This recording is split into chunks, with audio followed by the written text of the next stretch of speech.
Let's now cover financial independence. At least we'll get started. Everybody has to wrestle now with their own concept of financial independence or getting rich or becoming wealthy. I know some people are a little uncomfortable with those kind of phrases, and I can understand that. You know, we've heard the phrase, which is true, to love money would certainly be evil. But money's not evil. There is some evil ways to acquire it. The difference between greed and ambition. Contrary to the movie Wall Street, greed is not good. Greed is evil and must be dealt with. Greed is evil. Greed hopes for something for nothing. Greed hopes for more than its share. Greed hopes for something at the expense of others. We call that evil. Right, we should lock them up. It's true. Make them pay the price. Greed is not good. Here's what is good. Ambition. Legitimate ambition. Legitimate ambition says, I only want something at the service of others. Not the expense of others, but at the service of others. Jesus gave the greatest scenario for success when he said, whoever wishes to be the greatest, nothing wrong with wishing to be the greatest. It's called enlightened self-interest. But he gave the key to those who wish to be the greatest. Here's what he said. Find a way to serve the most. Service to many leads to greatness. Not the expense of many. Not at the calamity of many. The greed for power caused Stalin, in his day and time, to kill 30 million of his own countrymen. His greed and lust for power was so powerful. It is true. Absolute power corrupts absolutely. Stalin, probably one of the best examples. He was willing to kill 30 million of his own countrymen to satisfy his greed for power. Power at the expense of others, not at the service of others, but at the expense of others. But Jesus turns the whole scenario around and says, to be the greatest, the most powerful, is a worthy ambition as long as it's done in this mode. Here it is, at the service of many. Service to many leads to great wealth. Service to many leads to great recognition. Service to many leads to great satisfaction. Zig Ziglar probably said it as well as anybody could say it. If you help enough people get what they want, you can have everything you want. That's not greed. It's called legitimate ambition at the service of. But I know some people have, they're struggling with this idea, and we talk about how to get rich. I've been teaching kids, all these years. How to be rich by 40, 35 if you're extra bright, much sooner if you find a unique opportunity. And some people are a little disturbed by that, teaching kids how to get rich, teaching kids how to make a fortune. So I've modified it a little bit, and here's the best I've been able to come up with. And that is the goal to become financially independent. A little softer than rich. A little softer than make a fortune, and sometimes it's a little easier for it to go down, or at least comprehend, if it's put, I think, in these terms. Financial independence. Here's my definition of financial independence. The ability to live from the income of your own personal resources.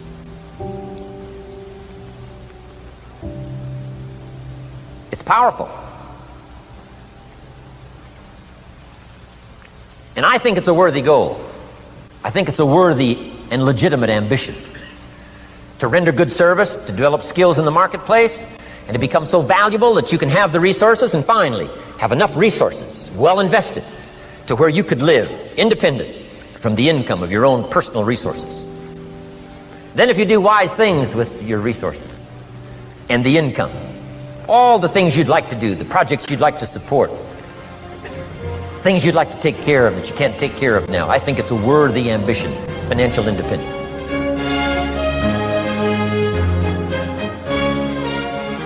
With that background, let me recommend a book for you to read. The title is The Richest Man in Babylon by George Clason. Perhaps you've already read it.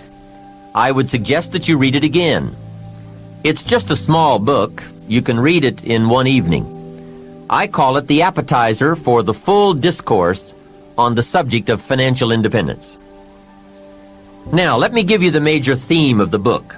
The major theme is that what you do with what you have is more important than what you have. What you do with what you get is more important than what you get. What we do with what we have says so much about us. It reveals our philosophy of life, our attitude, what we know, and what we think, and the makeup of our character. It is a reflection of what is going on inside of our head and within our value system and decision-making process. It also reveals our ability to weigh and to perceive. The outer is always a reflection of the inner. It is an indication, a reading, a revealing. It speaks, it tells, it shows. Remember that key phrase I gave you earlier? Everything is symptomatic of something, and it is symptomatic of something right or something wrong. It is a wise policy not to ignore the symptoms, for they can be early signs of a poor choice of philosophy, or a sign that something important is being misread, misunderstood, miscalculated. So of all places, take a look here. What you are doing with your money says something about you. Now, what you're doing may be okay. All I'm suggesting is that you take a look. Let me give you some of the details of a good financial plan as suggested by Clayson's book. First, a very broad but important statement. Learn to live on 70% of your net income. Net meaning the money you have left after paying your taxes. The reason it's 70 is because you're going to be doing some very special things with the 30%. So what's left, 70%, is yours to spend. Now let's talk about the all-important subject of how you allocate the 30%. I remember one day saying to Mr. Schoaf, if I had more money, I would have a better plan. He said to me, Mr. Rohn, I would suggest that if you had a better plan, you would have more money. So it's not the amount that counts, it's the plan that counts. It's not what you allocate, it's how you allocate it. Here's the first part of the allocation process.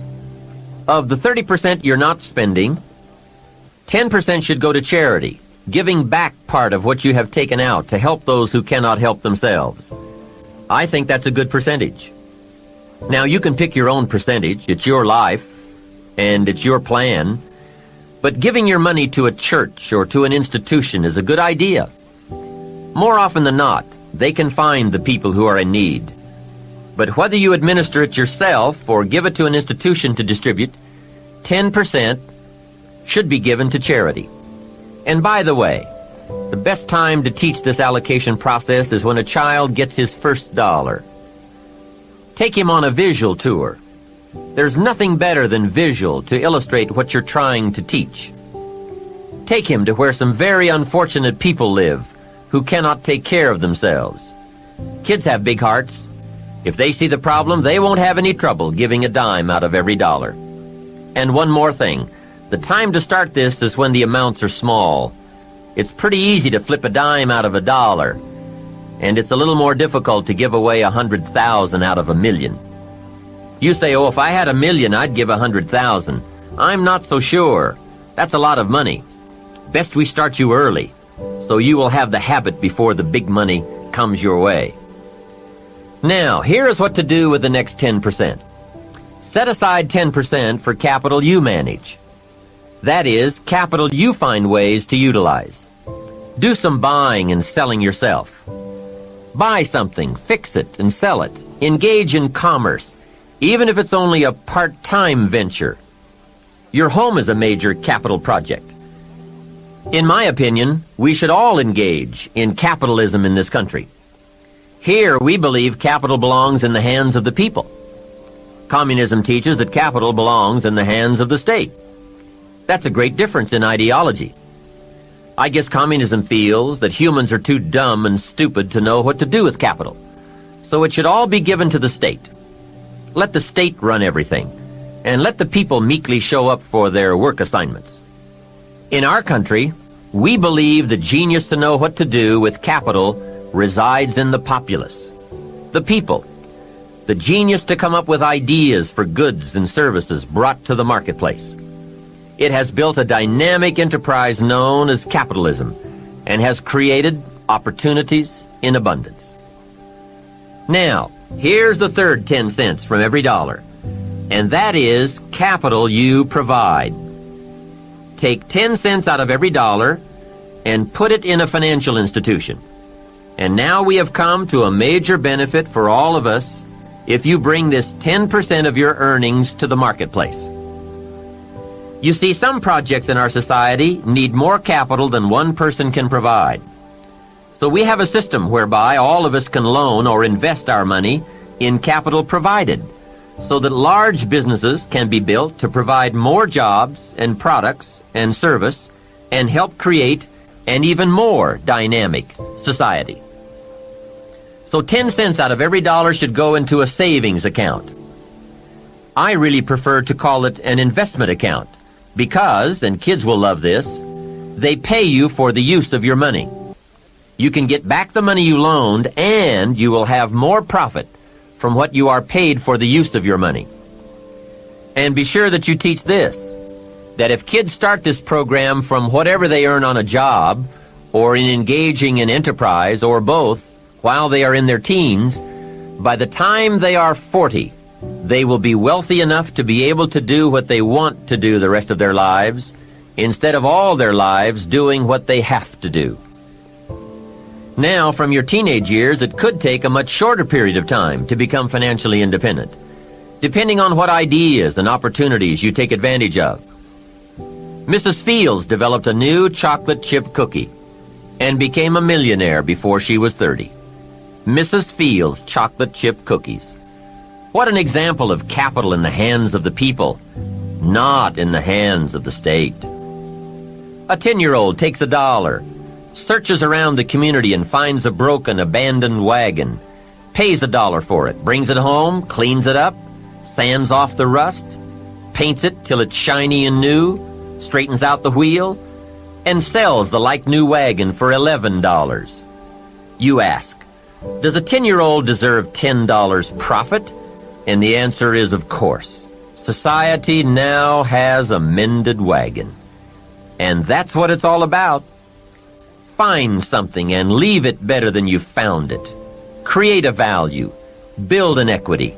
It's how we build this most dynamic society called America.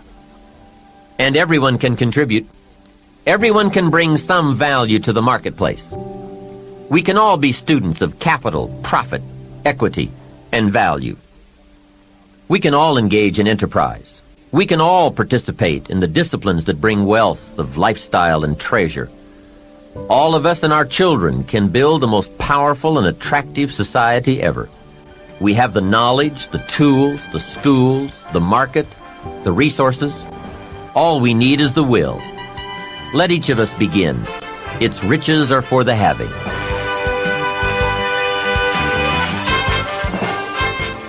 Here's 2 or 3 more parts to financial independence. Number 1, keep strict accounts. This is the best of disciplines. Keep strict accounts. Did you ever hear this expression? I don't know where it all goes. Did you ever hear that? I don't know where it all goes. Oh, we'd love to have you run our company. You don't know where it all goes. Whoa. Did you ever hear this? It just gets away from me. It just seems it just gets away from me. We'd love to turn the world over you. It just gets away from you. Come on, you got to have better disciplines than that. Let that be the 90%. Let that be the scenario of the 97%, but don't let it be your scenario. Don't let it become your philosophy. Keep strict accounts. Next, a new attitude. I had to develop a new attitude as well as new concepts. Here's what I used to say. I hate to pay my taxes. Shoaff said, well, that's one way to live. I thought, well, doesn't everybody hate to pay their taxes? He said, no, a few of us have gotten way past that. He says, once you understand what taxes are, here's what taxes are in our governmental system in our society. Taxes is how you care and feed the goose that lays the golden eggs. Democracy and liberty and freedom. Free enterprise. Wouldn't you want to feed the goose that lays the golden eggs? Somebody says, well, the goose eats too much. That's probably true. I understand that. Of course that's true. But see, better a fat goose than no goose.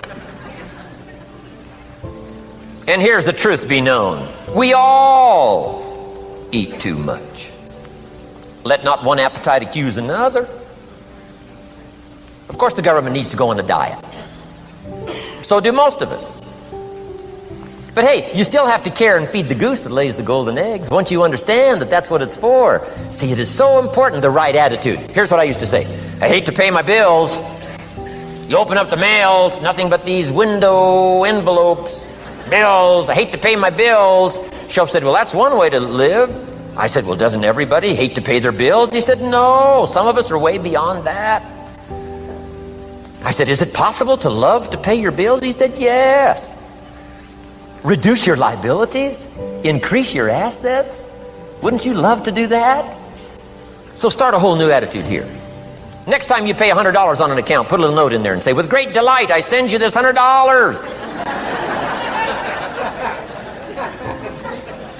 I mean, they don't get many letters like that. Reduce my liabilities, increase my assets. My picture's changing. My picture's improving. I love to pay my bills. Keep the money in circulation. Pay my taxes. Feed the goose that lays the golden eggs. It's a matter of attitude. And here's the last on attitude. Everybody must pay. Of course, life is called opportunity, but life is called price. But we must all pay. We must all share. One of the classic stories of all time from ancient Bible script says, Jesus one day and his disciples were standing by the church treasury, synagogue treasury, watching people as they came by and put their offering in the treasury. That wouldn't be a bad idea. Jesus and his disciples standing by the treasury while everybody walks by. Jesus says, how much was that? How much was that? Interesting. And the story said some people came by, put in big amounts. Some people came by, put in modest amounts, average amounts. And the story says then a little lady comes by and puts in 2 pennies in the treasury. Jesus says to his disciples, look at that. Look at that. His disciples said, 2 pennies, 2 pennies. What's 2 pennies? Jesus said, no, you don't understand. She gave more than everybody else. They said, 2 pennies is more than everybody else? He said, yes. Because I'm certain that her 2 pennies represented most of what she had. And if you give most of what you have, then you've given the most. Wow. What a lesson to learn. It's not the amount. It's what it represents of your life that counts. Now let me give you the wisdom of the scenario that did not occur. And this is the greatest of wisdom. And in my own particular peculiar brilliance, I have the ability to record for you what was not recorded in the scenario of the story. Here's what did not occur, which may teach us one of the greatest of the wise things that was taught in this scenario. Here's what did not occur in the scenario. Jesus did not reach into the treasury and get this little lady's 2 pennies and run after her and say, here, little lady, my disciples and I have decided that you're so pitiful and you're so poor that we've decided to give you back your 2 pennies. I'm telling you that did not occur. If it would have occurred, she would have been what? Insulted. She would have rightfully said, I know my 2 pennies aren't much, but it represented most of what I had. And would you insult me by not letting me contribute what I wanted to contribute, even if it's only 2 pennies? I'm telling you that did not occur. Here's part of the wisdom of the story that was not recorded. Jesus left her pennies in the treasury, meaning everybody has to pay, even if it's only pennies.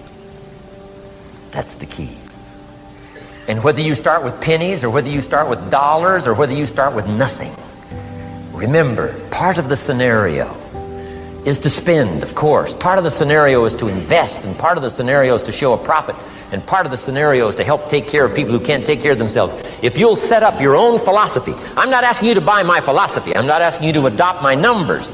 I'm only wanting to provoke you to think, for you to come up with a splendid economic philosophy that's got you up early and got you up late, got you thinking and pondering ways to use your resources and turn it into the dreams you want for the future.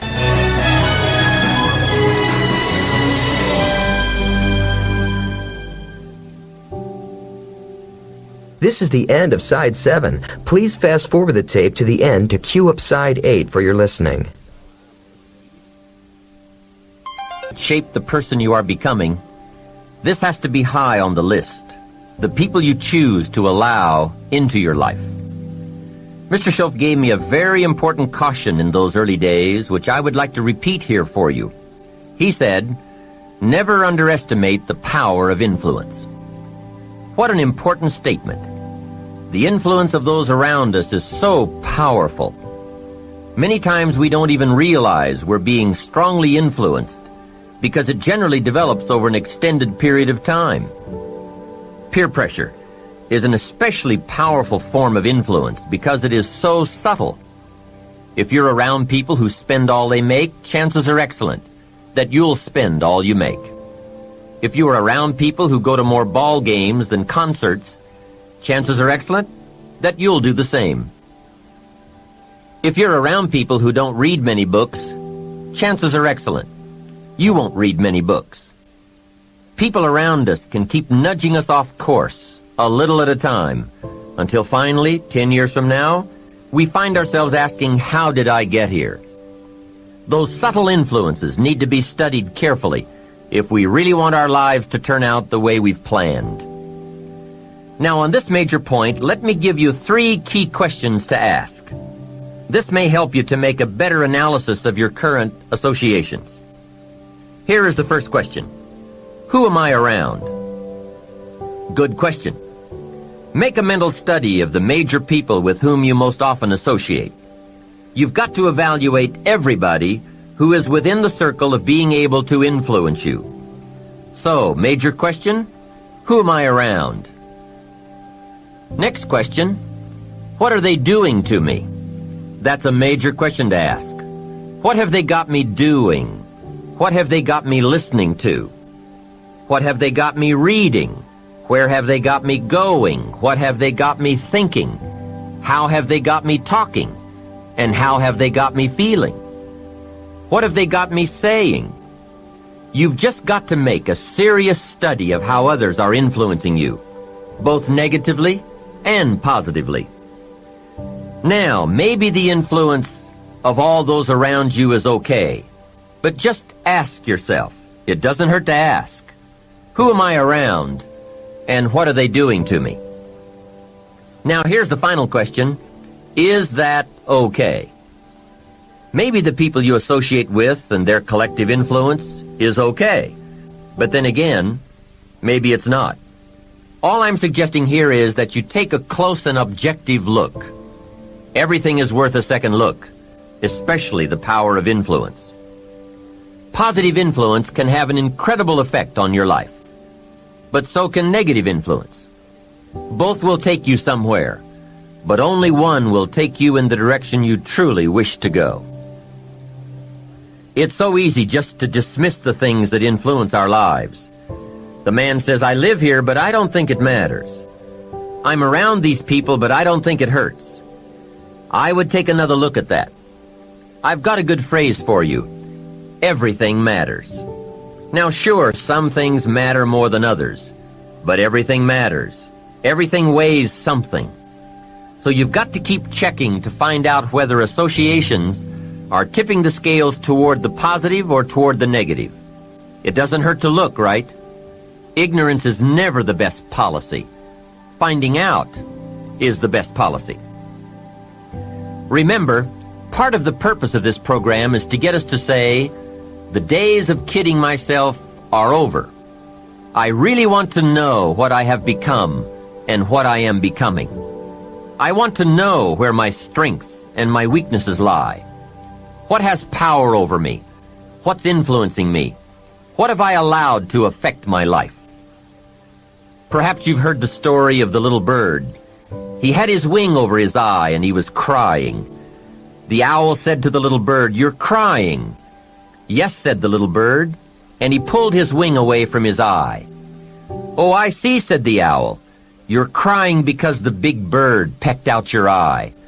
And the little bird said, no, I'm not crying because the big bird pecked out my eye. I'm crying because I let him.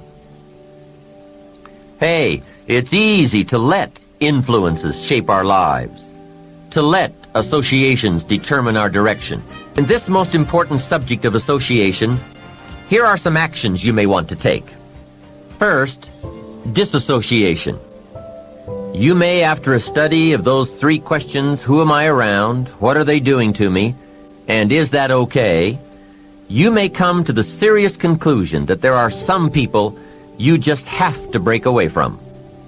I'm not saying that it's an easy step to take, and it's not to be taken lightly. However, I am saying it may be an essential task. You may just have to make that hard choice not to let certain negative influences affect you anymore. Remember, it could be a choice that saves the quality of your life. The second action you may want to take is limited association. It could well be that you are spending too much time in a certain area of your life with a certain group of people. It's easy to put time and effort in the wrong place. The guy spends 3 hours at the ball game and 30 minutes listening to the sermon. See, that's called out of balance.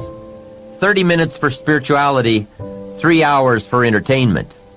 That doesn't weigh well 5 years from now, 10 years from now, when you take a look at the sum total of your values in your life. Here's one of the easy ways to end up with a mediocre average life: spending major time on minor things. Sophisticated people learn to weigh everything before they spend time or money. You've got to weigh before you pay.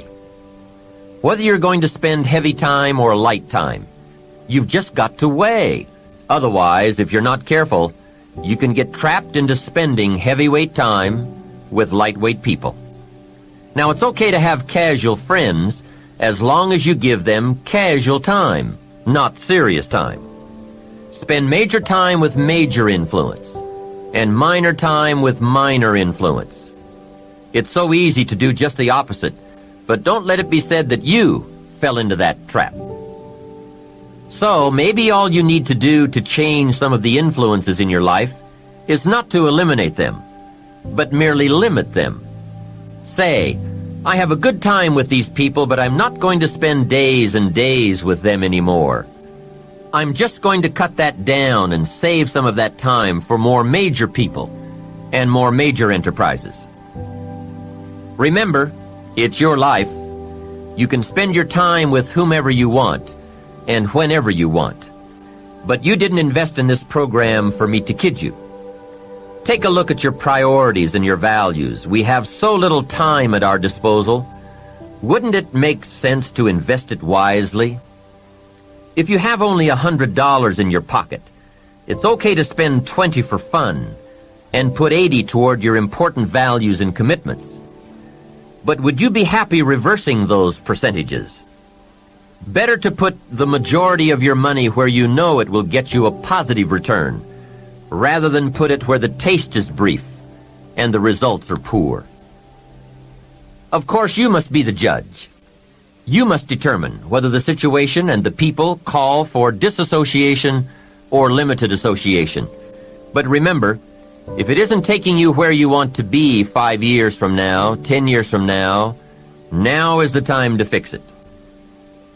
The third process is the one I most strongly suggest you begin, and that is called expanded association. That is, spending more time with the right people, people of substance and culture, people who understand philosophy and discipline, people of accomplishment and character. Many years ago, Mr. Schoaf said to me, Mr. Rohn, if you truly wish to be successful, you've got to get around the right people. Then he said, it looks like in your present circumstances you're going to have to plot and scheme. And that was true. I had to plot and scheme to get around the right people. On some of those early opportunities I had to be around successful people, I would park my car a couple of blocks away. I knew that if they saw my car, I'd never get in. On more than one occasion, I got the question, "How did you get here?" To which I would respond, "Oh, someone dropped me off." And that was me dropping me off a couple of blocks away. Whatever you have to do it. Keep asking the question, who can I get around? Who could I spend some time with who would have a positive influence on my life? I played every trick in the book I could think of to get around the right people, but it was worth it. Now here's the surprise. It is possible for a modest investment to get around major people. If you had a chance to sit down for an hour or two with a wealthy person, and all that you had to do was to pick up the lunch tab, wouldn't that be a bargain? That person might drop an idea on you that could change your life. For a lunch tab. And that's where we need to go to get our success plan, from successful people. Don't pick up your plan, especially your financial plan, from unsuccessful people. Here is something else exciting. It's possible for people of modest means to start a wealth plan. You don't have to be wealthy to have a wealth plan. You don't even have to be healthy to start a health plan. All you have to be is smart. Smart enough to say, "Hey, I've got the wrong plan, and I'm going to get around someone who has a better plan and make it my plan." So, find some successful people to help you fill out your success plan. Find somebody healthy to get your better health plan going. Find somebody living a unique lifestyle to develop your lifestyle plan. This is called association on purpose, getting around the right people by expanding your circle of influence. I have a really unique friend. I'm always trying to find more ways to spend more time with him. He's the big game hunter, millionaire, businessman, traveler, and in my opinion, one of the world's great philosophers. He has two special gifts among many that make it worth all the time I can possibly spend with him. And those gifts are, one, the ability to absorb, the ability to soak up a day and all of its events. His memory is uncanny. I swear he remembers in detail almost every day of his life and every book he's read. Then he has this second unique gift, the gift of expression. He can put all he saw and touched and felt into words, exciting words. When he talks, you can feel the water lapping on your feet. You can see the colors. You can smell the aroma of the flowers and the food. What great gifts to absorb and to express. If I spend a day with him, I get my time's worth. He can put a year into a day's conversation. It leaves you spellbound. He can read a book and with flawless detail give you a capsule version, and more often than not, make it more exciting than if you read the book yourself. From Shakespeare to the Beatles, from Africa to Beverly Hills, he's got it, recorded it, and can express it with spirit and precision. You can imagine what a valuable association this is for me. From this association, I've multiplied my knowledge, my perception, my skill, my enterprise, and my lifestyle many times over. Here's another good question for you. Where do you go for your intellectual feast? Where do you go? Pity the man who has a favorite restaurant, but not a favorite thinker. He's picked out a favorite place to feed his body, but he doesn't have a favorite place to feed his mind. One way to associate with people of influence is through their writings, books, cassette tapes, whatever you can pick up. Maybe you can't meet the person, but you can read his books or listen to his cassettes. Churchill's gone, but he's left some books. Aristotle's gone, but we still have his ideas. Search the catalog for cassettes and libraries for books. Search the magazines, search the documentaries. They are full of chances for association and intellectual feasting.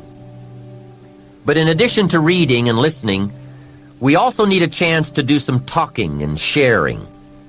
I have some people in my life with whom I spend time on a regular basis, who help me with important life questions, who help me refine my own philosophy, weigh values, and ponder questions about success and lifestyle. We all need associations with people of substance to provide influence concerning major issues: society, money, enterprise, family, government, love, friendship, culture, taste, opportunity, community. Behavior is mostly influenced by ideas, and ideas are mostly influenced by education, and education is mostly influenced by the people with whom we associate. So don't join an easy crowd. Make sure you get around people who can ask the right questions about the latest ideas you've discovered, about your philosophy, your enterprise, your goals, your lifestyle.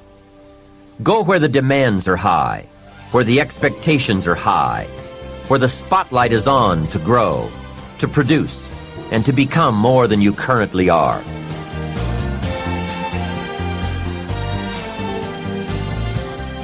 One of the great good fortunes of my life was being around Mr. Shoaff those 5 years.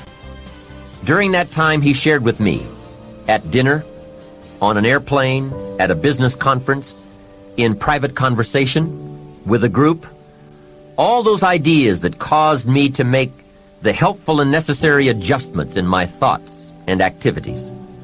And those daily changes, some so very slight, so very important, added up to such weighty sums in 1 year, 3 years, and 5 years.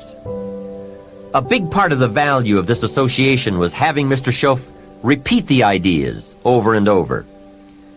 You just can't hear basics, fundamentals, major pieces of the philosophy of life too often. Another part was Mr. Shoaff's unique ability to check and measure my progress. That is so important. Measurable progress, and having someone to monitor that progress. I will never forget my first list of goals that I put together after Mr. Shoaff's breakfast lecture on setting goals. My list contained only 4 or 5 items. When I showed it to him, he said, "Is this your list?" I said, "Yes." Then he started asking those very wise questions that all people of success and substance are inclined to ask. He asked, "How about your health goals?" I didn't have any of those on my list. He asked, "How about your investment goals?" Those were lacking. How about your travel goals, your family goals? How about your goals for gifts and sharing? Who would you like to meet? What would you like to become? What skills would you like to develop? Did you ever want to write a book, a poem? Would you like to be a sophisticated person of power and influence and culture? How about education for your children? Would you like to be debt-free? How about a splendid library stocked with the best of books? Would you like to make some new friends? Did you ever want to parachute out of an airplane? Fly a glider? Own a music library? Would you like to see New York? Visit Paris? Explore Rome? Do you need a ranch someday? A cabin in the mountains? Is there something you'd like to prove? A mark you'd like to make? Wow! What a mind-expanding conversation that was. And this was only one of many to come over those 5 years. What fantastic help it is to have someone who can ask the right questions. Remember, it's not just the answers that are important. It's the questions. Some of the most valuable influence comes from people with the awareness and skill to ask the major questions. Here's a project you might consider. Choose 2 or 3 people for whom you have a great respect. Ask each of them to make a list of the major questions they would ask if they wanted to help someone make the best choice that would lead to a successful and happy life. If you get 3 lists, you will be surprised at the difference among them. Successful people approach life from a variety of experiences and a variety of attitudes. Now from these questions, you may get enough homework to get busy on for years to come. Another benefit of my association with Mr. Shoaff was that I kept growing in experience, knowledge, and accomplishment, and was able to bring all that value to the same basic questions. What a learning experience that was. Some of the early questions I had shrugged off, I now saw a growing importance they had. It was really my education that was changing, not the questions. It's like reading the Bible or listening to cassettes. When you have some added, measurable experience, you now bring to the reading and listening a new worth. You now listen and read at a new level. And the substance gleaned, the wisdom gathered from that new level can well be where your fortune and the best of your lifestyle can be developed. One more thought, and that is, strive to become the kind of person that people of quality and substance would want to be associated with. Become a person of skillful language, positive attitude, well-read and well-disciplined, a person of culture and intelligence. You will be uniquely rewarded by this reputation, drawing exciting people to you. Remember, to attract valuable people, you must be attractive.